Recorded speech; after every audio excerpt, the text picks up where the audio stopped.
chu wang chuan NDA ni han chak ut pol te kan om le thina BJP mal som nai chong ke chu van pathian mal som nei kala thal hel jok chu ani chu wang chuan tu na kan kal ang zela kan kali chuan MNF khoi tu an nei thalo congress khoi tu an nei thalo ti lam nei lo enga khoi tu tha po ron ji chuak sela mal som non tla ka kan om le om lo in a khilang cho za party mi pui po ministry chawa khan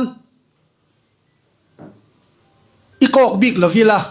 thil ti om lo tak tak minister wati tir tum phet ti om lo vet bokila ti suan pathian yan mal min som nonin karing tlatani kalome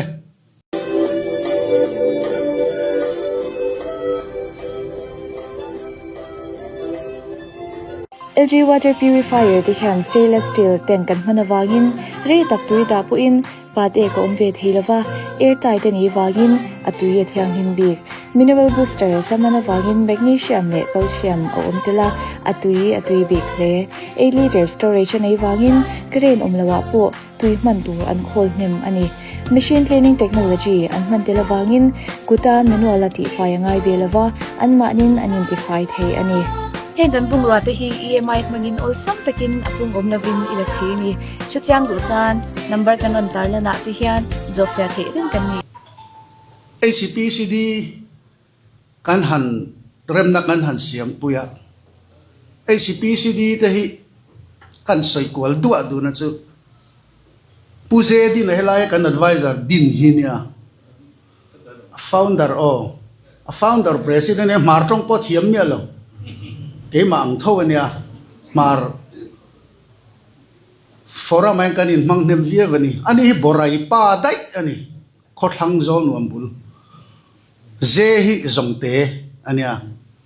chu dai chu zongte ti hianin mar ti zong khia poi kan om lo mai theini ani din hi nia sang kha jakwa som riat paruka MNF le India sarkar rin rema enge mo khalai chawa khan mar mi pui te tan chan vo om velo minority te tan tian an tina HPC hi puzela din liana hi a president masaberania chu milai mi ka tunga ne khan gs kha pudin o malso maral sunani ani hi tuna ka char vel khulai I Telkata Mizoram le Assam Tripura in rina vel bora khona loma mal so maral sun po chuan mar tong a thiam chuang lo re mar tong a mangmia chuang lo khami ta kan din not mai ni chuan a kala sang kha sakwa som riat pariata khan autonomous district council ngiatin total ban nan ne ni an demand area khan ta chuan khat ilai sarkar ne khan an in beina ta deva sai lu tara khian police ne nan in nok nat lu tukta ka wangin police ner kutanin thak na hliam tuaran tamaya ti chuan Manipur lama khatilai chuan tun mania unity bridge kan ti kha BRPF ko ngala ni line chatak in leyo ma khatilai kan khilama parbung dam do enan phur chho ta vekka khilam mar concentrated area lo ni nen an soi anin soi vung tula underground ngalani chu ACPC hi si hi ni ti khira ma kha chuan engma underground an ni lo pu din ate din lai chuan ti chuan pe pu ming chung nu ate le khathiam he tuna kan party om hi ani te nan on joina underground an ni nu hian pu din ate hin tel zui talawa pu je la de pu ming chung nu ate ho hian an khoi chhota ti khan sang kha sakwa som kwa palia Congress sarkar Mizoram sarkar nen in remna an siama Sinlung Hills Development Council alo piang ta ti chuan chairman ten neya member ten neya in thlang lo kha sarkar lai piang kha an ruat ta thina ni an ruat ta thina ti chuan khata lung oi lo ho kha HPC lung oi lo ho kha ani na taka chuan in rem ruk na deuh te po kha om ni om takani khati lai chanchin bua kala chiar kala khriar an khati lai khan HPC khan an ral thuam tha khan ron keng lut loveni khoi lai Manipur mo khen an thubruwa ti chuan siam chok mai kha anon tung chanchin bua fiam thu dewa ka chiar pakhat phei chu HPC ral thuam ron tun hi police in nge khom don PH in ti te kha fiam thu kha oman chu ti chuan an ni khan in alung oi lo ho khan kharal thom da kha man le antuma autonomous district council karin tunami lal ming thanga sana te ho hian amara chu midang in lo khom khal dai sumita chu khilai marere khanin lavung ta HRF mar revolutionary front antia lianza ma rangchal den thara sonoron pem to a chumi ho chuan anan tia maro chu anni ho kha i MNF sarkar lai khan anon ni surrender velea Mizoram Accord implementation demand army antia maida ming khan MNF sarkar anon ni surrender mi heta tual chungan om ta son HPCD khan om ta ral thom dangan ngai tu achopa anom ta zela ti chuan ankala chuan HPCD sang bera faction ti khan an nita a tuna pu mingte te hi mingte pol ti deu big khan an om tlang ta zela ti chuan sang bera pol kan ti sang bera faction te ne te khau kha chu faction ti ming pulavin HPCD angin sang ni som pariata Congress sarkar nen bok khan in rem na an siam le Aprila chumi ma chuan kai po hi Mizoram sarkar le HPCD in biak na khan an delegate jinga te po katela sarkar ne round tam tak kanin bia kanin rem theilawa chumi nuan in biak le chuan HPCD khan an delegate cha bok meron man an tum le a amaro chu party a kom to Congress party kanilawa opposition party kanisia sarkarin sarkarin enge moril ru anei phang in rem theilo phang katel lawang amaro chu in sira in biak na sira len ha chol in break light and in kom thein in room vela ka lo o men ka tia tourist lo cha ti chuan an break light vel te khan engamo anin biak na thu te kha kan an ron report te kha kan soi zela ti so sang ni song paria da khan in rem na an siam le ta a Sinlung Hills Development Council ti kha Development Council pain Sinlung Hills Council antitane SSDC ani to lo D an pai to Sinlung Hills Council antia ta chuan asama state act manga nam khang ho in ti khang tur council an pek khu copy ro kan in tia khati lai khan thanem ngai takin Congress sarkar ne ke opposition manila mar engamo hel ne na rang hen ni nom vea chu wangjan thu ron thatak ka pe sarkara po asama khone autonomous council ti ming pusi autonomy nei mi alo state up khwan an nei fur mai ni khanga kha ti vem ti sak mai ro ka in tia ta chuan anin rem ta autonomous district council enton ve devin an nita na sang han mi pui ngaya han hoi cham ve theina deulet turin chairman ti thina kha CM manron ti veta district council ni na ang chia khan anon ruat chho ve member som pani ruat ta ni chu khami in rem na tia khan ya tu na kan in rem na chon political demand le tiang vak po kha an nei to chuang lova enga tinga sarkar in he tiang mitlem ten lom lu ti hi an ningot lo in thandon in khoya mo in thandon lo pon thoman ron ne ramri khul sai phai sai pum te mau char zo mun pal sang ti te thi ta ting mun kani ti phai zo king vela te he ta kholian phoi buang ti te he ta kholek ti vela te so an khur mai phone a biak anon biak ringot pon an khur mai ni khatiang kha sarkar tan chuan a khreom em eng ti kamaron tile thut thei reng an ni VCP ten not phone a paisa kha chu mi za kan du ron da ro han ti top maya an ni khan ni zain lo na chang te mo khan ti nga ya police in an lo khiat chuan kham a VC te kha khe sanan pele a buai na kai no hi tam lu tu chu wang chuan tu nen kan sarkarin ling om zong zong kan phoi kim ta nin kan khia kan lom khop ani chu wang chuan tu na chuan development lam hoi kha eng eng mo kan ti don kan in rem na về tel ta treu thunga alo mom khom mai so kan soi do chu ni china kan soi chu nam chung chang a kha sang ni som pariata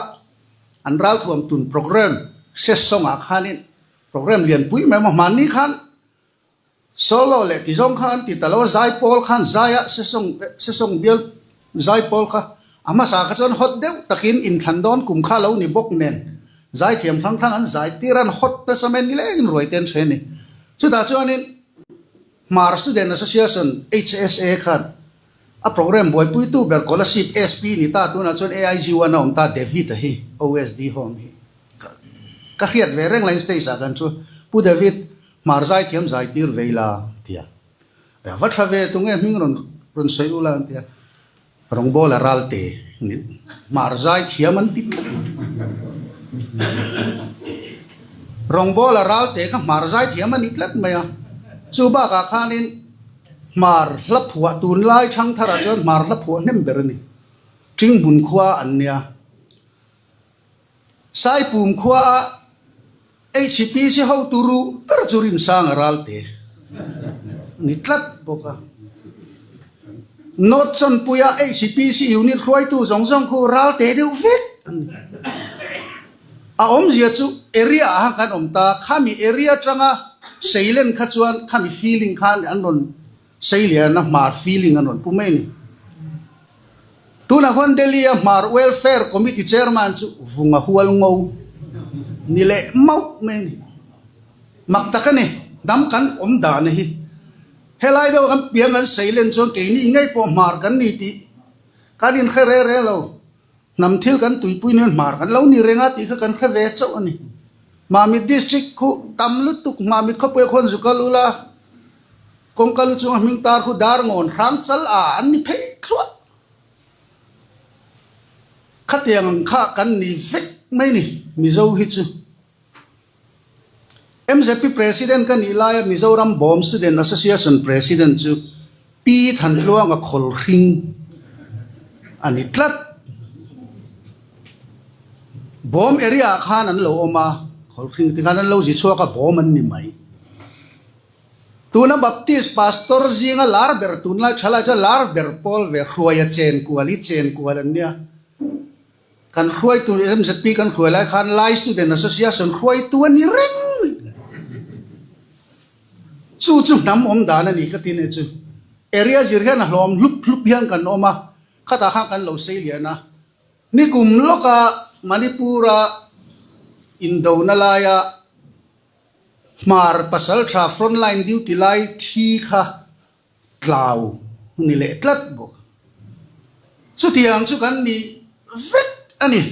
hani ti khang thei kan om lo re renga lu sei le mar zinga var te kha paita zingan vom khan valte an ni mai a khang thei lo re reng mana manipur kan sinin kan thian pa Sinlung Council Sinlung Hills Council Trump masa EM ni verem ruat avar te kha angkal don kan kaldonin apa in hey kakazin ka pa u fa pa hi churachan pura dam doi dor lian pui mai ne han tlong che tia avazong cho ka sen von drug house an lo ne ya an ni chu val ten lo nya lo pai te em chu tiang vek chu nam kal mang hi ni pu hi pheyan pu Israel moyan pu hi phe chu chin za dik takalom ma se la kheran itlat marazi nga khan chau za an nya poisi nga khan lai zi nga khan chin za marale lai phe chu pum khat an ni nam puan po anin chu a kan nam puan hi marai na man puan an pek chu chuan le lai an pek chu ai nang chia anin chu ani an lam po nin chu puel ke vomin nal devina komena u naw lo in rawanin chu ngai lo te tin anin chu akha sari ni lo te ke mani nam po chu u naw nam khat kan ni sia kha chiang ta em mai marazi nga khiti ania puketi ro khote pu bei chua te hi khiti nia lai zinga khitiang hey lu sei zinga he kan zia zona te khiang te chu mai om khom chu kan tu mai in ti khang thei kan ni lo khrim khrim chu nam khat vek kan nia kan om na hloma sir kha kan lo sei len na asir khan nam rong kha kan lo pu mai mai ni kan khua chua zo la khwan dap chua khwanin maran tam khopa khui mi an kha chua lama tanga pem thla khu ICI ko khante biak in lian pui om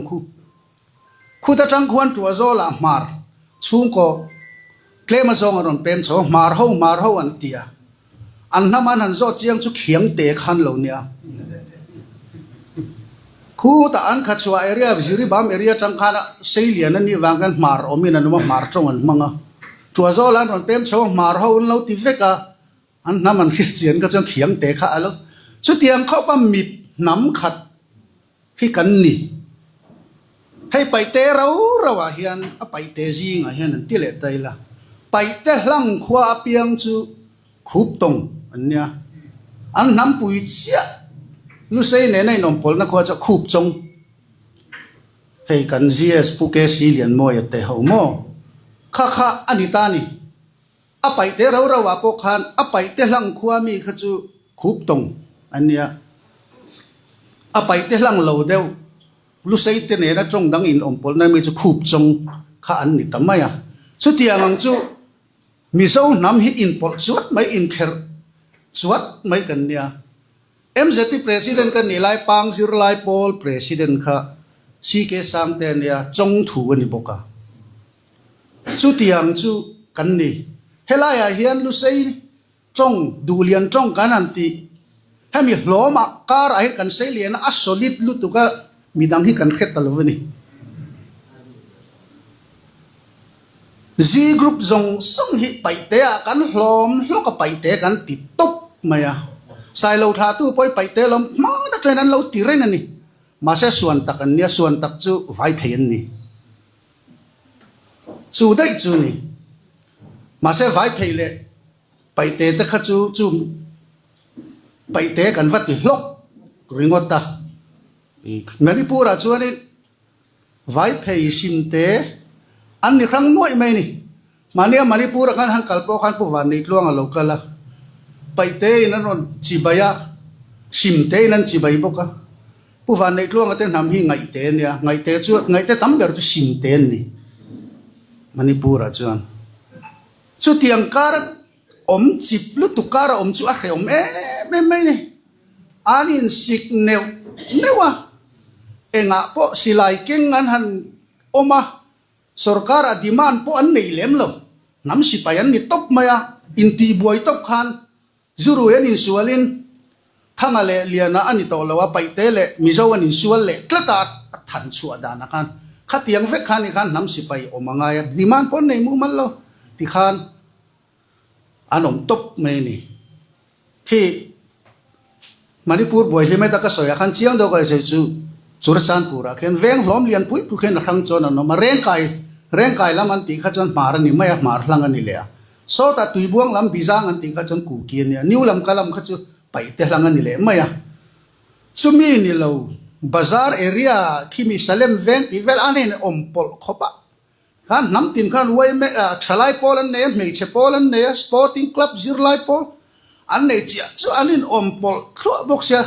churachan pura ke chuanin khimi salem veng le tidim road phei anin ompol na lai tak tak ke chuan in khat dana khen office of da tin tar de se in pol tak mai hian nia chu ke ni chatian mi zo nei aron kan chong hian in pathian hian in dulian chong i mala som khopa missionarian local wangwang aizol le lungleya bulan han trana lu sei khwa AOB minan siam sakmala tikhan mizo trong khat tikhan ron thang ta ni mim bunga khian pu buang ate khan bultan vai se chu dab zar to in AOB minan zirti ranga ke ni kha mizo trong pai kan ni dai don chu ani nam bul le hi suda lakher pai na ran ti le a pu buang ate unauten sota serkora bulan tran chuan aob khan nei khan an khang le ta dai ani bible khati khan chu ti khan a khang ta noya nam khang khang ang khang kan lo sei lian ta tiang khan akal manipur a khian ngai nom de oma ka soi don chuan a thui lutuk dona underground khang sila ken khan alliance panin oma KNO anti Cookie National Organization le UPF anti khan omani KNO a khan UPF ka United People's Front puzoram thangana din ti lui andem lui na khate kita tourist la cha adin nge ya achan chu naga issue kha ching fel turan in nga ya India sarkar khan Manipur kan chin fel don son in mi ta khin nia inoi lo tukla I theyang angin lo rem khom ro an ron tia puzoram na khan UPF kha din ta ni ta chuan ZRA paite underground kan ti te HPCD te kha an tel ta UPF lama khan ti chuan kha azo ta mai khi Manipur a khen ngai nom deuh pakhat a ma su an ti sia khin khiama suspension of operation ania maro chu NSCN te ulfa te an khosa kha out of nationalism kan ti dikta sovereignty fight a silai keng ho MNF te po in ka hayan puan piang in ceasefire an ti sia enga tinge an ni khi su an ti big ti lai hi akhil fia tu tur chu kan ni mi lo sarkar khil fia tu ne ka khiat thiam danin kan soyanga chung ka soyang kha khingan Manipur an ham neu neu khi chu India sarkar an kap lo veni ACPC Autonomous Council suala Mizoram sarkar an kap ang khan ACPC te kha India sarkar ta nan noklem lo India sarkar in dan lo tia unlawful activity sa apuang ve ngai lo ni chu NSCN te MNF te ulfa ti te khango khachu nationalism antia sovereignty and fight awangin India sarkar an ka wang khan India sarkar in unlawful activity ya puangin dan pon an nola officially nan in kap ani chu ZRA te HPC te ki kuki underground rang ho ki chu sarkar in ngai mo ei lo Churachandpur DC in biala fandon pon singa thleng chu CRP min veng sela singa ta train ZRA in min veng ro seti mai chu tiangang vel chu an ni khimi songtal bula khian songtal khuwa khian gate an ne ya police mo in timai ang khelo chuan motor number ten lo enter ve khap men entry ti ve khap chu tiang khop chuan sarkar la kan zale ne ni meitei underground India sarkar kap tu ten ang khan ani ngei lo wangin India sarkar khan an mang tangkai zo ka anin kom nge ya khatiang khan an kom chu wang chuanin unlawful activity a puanan ni velo wangin ceasefire kha man theilo sarkar ina kap lo ani chu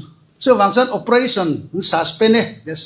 suspension of operation su anti mai ni su te chu mania ka thu soya engeng ma ta kan soi sia akhil fia tu tur chu kan ni lo ka khiat thiam dan ani chu ti chuan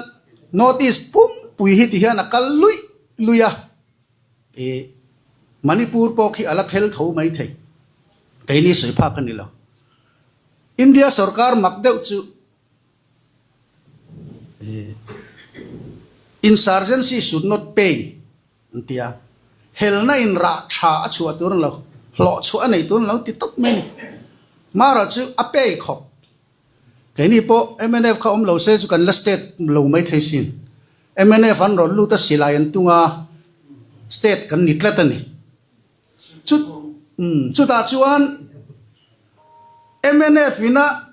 silaya tuna wanga keini state kan ni don chuan India in insurgency should not pay atia kha alanga khana fail don tatlat sia MNF in silayan ka wangin state an lo tiang alan ai chuan sual ve me lo aruna chal le goa kha kan rualin an state tir le mai chu tiang chia chuan Manipur apo NSCN ina a fight awanga naga lima fight awanga naga unified group don ani chuan an fight wang pon chuang len zo na tha ko khuyeng tin nge nom ve don Mizoram man bet don nge na ti kha alo ngai ta a naga ho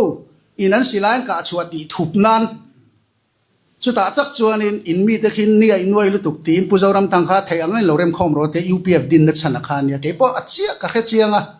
i khalai te kha chu kan soi le du ni chu chu wang chuan state thi tian akal reng ram ri hi akal renga khovel hen map dang lam chak ber chu Europe ania tun lai chang kan khefe ka tu na kan dan turi kan len dan ture mo ti lo tur ti na ni chu eng ti ka emo chuan kan la dang lamang pu do ma kan siam nen hen voi khat kanin niala sai khu ma zol nei sai khu man nang chuan in hun thari mu manangati tungai ni dar zo pa kha ming kan theng hi lok kha pa kha athita mai sia siam hian kan sarkar ma khan sai khu ma puan lok kha dik lo top atia ni hei athita dai mai atia chupa chu ina apo kan kalani ke bo thla kan lak puya amaro chu asual lo chu hun thar han ti den zoram thar kan ti hian independent hun kan thlir thup ani theya zoram hi lo thar nem to je hi tun ma zoram thar ma saber chu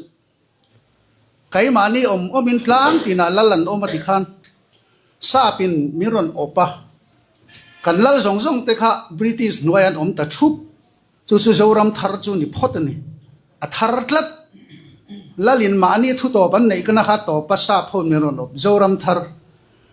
chuta India independence sa phon noi tangin vai noi kanom le chu po zoram thar tho zoram thar hi chu ti vu tura ngai lo tu chu men huwa lal kan han bana VC kanan nei le chu athar zel ani chu zoram kha athar zel ti chuan asam noi tang kanan chuak le UT zoram thar zel ani chuan chu te train state kan han ni le zoram thar zel pumaka lal makamale pumaka khan sa nang chuan hun thar i mu man don tin pusai khu man ruglia thi sana pusai khu ma mu lo thil thar hun thar kha pulal makha na mu nem je churam buai kha kan ram thar kha chu hreom takani UT hun thar mu le chu state pulal makha khana hun thar pathum pusai khu ma na ton velo chu hun thar hi kan tong zel ani chu wang chuan tuna kan hun thar ton le tu ri enge ni don independent in nge independent chuang lawin Indian huai hen Mizoram state a kan in sui khom rup don nge ti te hi ram thar kan la ton tur chu ani zelang tuna kan om ang hen kan om reng don lo ti kha ka soi do ni ching khan hey nama hian trong te marate khang trong khang lut tu ka kan ti te hi thei pu khia ta fanu hian in research atia a job le to mi kha a ti zel mara trong le du lian trong in lai chin dan PhD research atia han ti zo se cha ke mem chu mara trong ta so a hla viau lo keinin kong pui kan tia anin lapi an tia ain hlap hian kan an khe khopa lam lian kan tia lam pui kan tia kho chaka le Manipur a lampi an lo ti le marain em chian lo pai lapi ain nai lutu mangcha te hi kho chak la ma le khianga Manipur ra mangpha an tia marain eng chian lo pai le ma pha kan khe hla mai lo ain relation kha a om fek ta ni chu wang chuan zo na thla ki tu ma kan khang lo kan ti du na ni chu sang ni som paret khan chiang maya UN ina indigenous tana a declaration UN declaration on the rights of indigenous people ti kha Asia a indigenous Paul zong zong ana theyang tamin te karin ko khoma Asia Regional Fair tia an kala ke po ka han kala ta chuan mi pakhat khum beu khum ngau te kher veng zai mai hi a vei lo lo patereu de kan pot dinga kan kuai herlopa tungai bing ka te zakop pang khua te ni sina pang kan soya kha Mizoram ay pang nam angin an oma pang khua so mi sangau pang khua tang son a hlobin an pem thazela dar lavin pang khuan ni mai nam khang khang kho man nya chu zakop pang Bangladesh a chon pang anin ti lo pang khuan leng ti reng zo ka Mizoram ay pang anin ti mai mai ni chu tiang nga chu nam dan ani nam mi a khang khanga treo chaka khan hual ngo wan nia hei pu soi te ho hi treo thanga chak chuak ani le maya hei pu do ma te pu hlan te pu ma thlan te ho an na mai treo chak zo nga khan hual ngo chu tiang ang chu ania asama khuan missing ania an nam pui chia te aruna chalami chu adi ani le dai a chu tiang ang chu ming khang hung thana kan om khan ming thang ma se nam ka pakhat Maharashtra Salian zong zong ka patil an ni lain an nam pui chia Gujarat mi chu patel khang kha nam dan hi ni thil chut thui angai ta chu wang he tiang kho pa nam hlom mi zo hi alian tula mi zo trong hi alian a thang tula trong dang kan bula mi te ngai mo lo tur MZP ason kan ako badet ne khopa englai pono MZP office ason vakalula paite sir lai khoi tu bom pang lai mara an om reng helam pang zati MSC wa chu ti bok asan chu affiliation kan pe ya MZP in affiliata kan election apo MZP election apo vote kan perfect ani ti khan an nget riavani MZP hian mizo trong kan tingai lova lu sei trong em dulian trong em kan ti achan chu mizo trong tia kan ti vak la hian mar trong mang khan lo ma mizo trong le mar trong om khan to ka chon nam kha inti mizo kha har devani paite trong le mizo trong om khan a har de tlat chu wang chon dulian trong te ti thale ila dulian trong pa ya mizo ni chu nuam deu mizo trong pa ya mizo ni kha chu nuam mang hau lovani chu wa mizo kha ti khan a kan om dani na sirak kan thiam phot chon mizo hi alian tul mana long klai heu te so an ai ti mizo lo te kan han ti thangota YLA te LSA te son an mani trong in an meeting manglo an minute po helam pang trong vek thoni lu sei trong vek thoni chuan mana kan va zinin zandar sarivela kan thenga LSA khoi tu min lo dong song tur kha pakhat chon lo mang thian ten kal ve thailo so ta 71 an ti chim an longlai lam sai halam kot chuat to pa 71 an ti painar ke ma khan anin ti buaya mi zo tlang wal le vai anin ti buaya an kal vek an ti mai ni chu mi zo le vai an ti buaya ti mai ni chuan cho kan ei sok soka arukin mi khiat vak lovin kan valang ve ni motor ten lo in hala mizo tlang val kan ni lomi zam ngai lo kan an ti tuar chuwa ain ti khang lo reng hei kan khia ta ngai ke ma ni zo khiat eng ti na mo kan ti fek khiat an la tel te trong te hi ti khan ngai mo lo chuan an ma ni zo khan ron in submit zel hei pu khia ta hian Bangalore nom lain thakata voi khat zo na thak helai om hi joint fellowship neila a tha ka ti khop mai enge ngai dan te tha lom ka tia ani le engchong nge kan manang aron tia engchong nge kan manang ti kha i soi vai chuanin anong kal thadu lawang an kal kho manga mi zo tong mang mi la anon join mai ma so mi zo tong mang ang o tia i rot vai chat an pil duak ka tia chu tiang tho chuan apply an kal tha em ani mizo trong kan thelai lu sei trong propose view kan lan khan an tan khan an nuam lova an on nai ngai lo chu wang chan accommodate te wa kan om khan an pil tel hei ral te trong phei chu khiat tu rom to lo hi thing sat khi ral te khwala khi ke mani ang rual chin chawin an thiam to a khuta buar chep phai nuam bula khon klem ten lo ma in khom nan an lamang mai theya sai phai chin venga tha do ho zong in an mang thunga chu ti deuh chau chu ral te trong hi ni to ni chu wang chuan chu ni sina ka soilek a tha do ho khan ral ti chon mang tlat me ni chu tiang ang chu nam hi kan ni tlat awang hian in ti buai le hanin ngok turi kan om lo reng ti kha ka soi duwa chu wang chuan in tu mai kan in en khang turin lo kan vakwa be pu le an be het MZP a chakma foreigner census kan ti tak tak te khan MZP ang tho khan lai student te mara student te khan fe chua kalon intimizo lo se chakma MZP census a khan thanem ngai taka tel pe thu kha om lo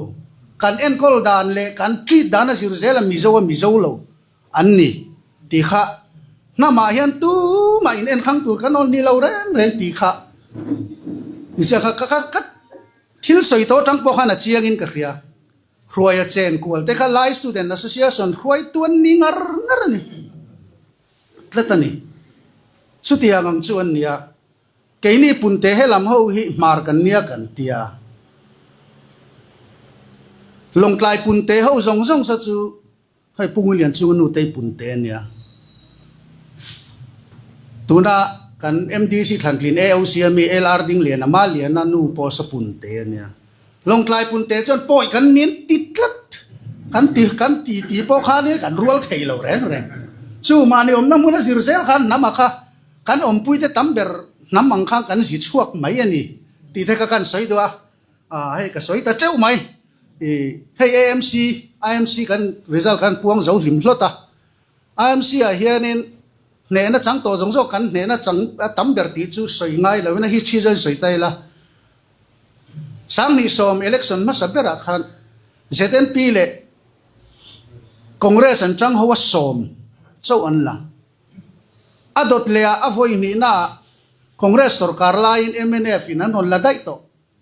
congress khan an chak to lo chu po som pakhat an la tisuan avoi thum na MNF in sarkar na an lak to nu som pakhat tho an la keini tu na kan sarkar a hian ava dang lam em ti ro aizol mi puina ZPM sarkar performance an mu an lung oi tok ti ava chiang em ka ti thin helaya poen hetiang din hun min khen tu zinga factor lian ber chu puhlana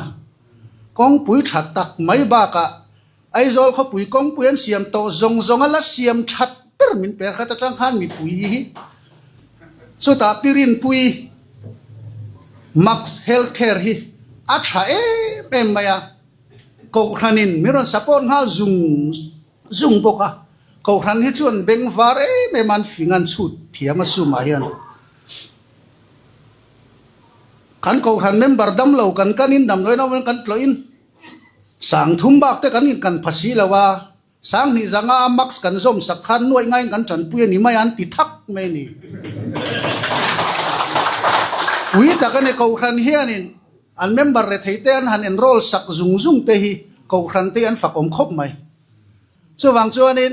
tuna kan sarkar ang zela kan kal hi chuan party mi pui po kan om chuan ngai tuaro sang ni som pathuma sang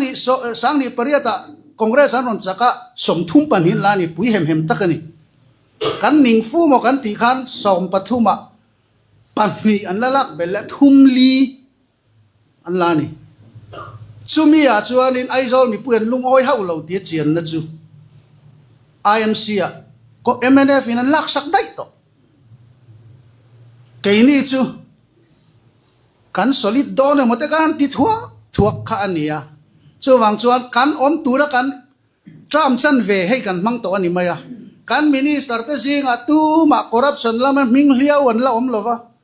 kum tram chan ven hulama nan ming hliau thu thi ka ring lem lo tunan khosak dan en hian an fak om em ani chuwa cha pathian mal som tla ka kan om chuan ani hei hi mani in chuang tur kan ni lo pathian ani pathian kan lama atran chung chuan ma se pathian hi alama kan tran lo chong kan lama tang don lo chuwang chuan NDN ni han chak ut pol te kan om le thina BJP mal som nai chong ke chu van pathian mal som nei kala thal hel jok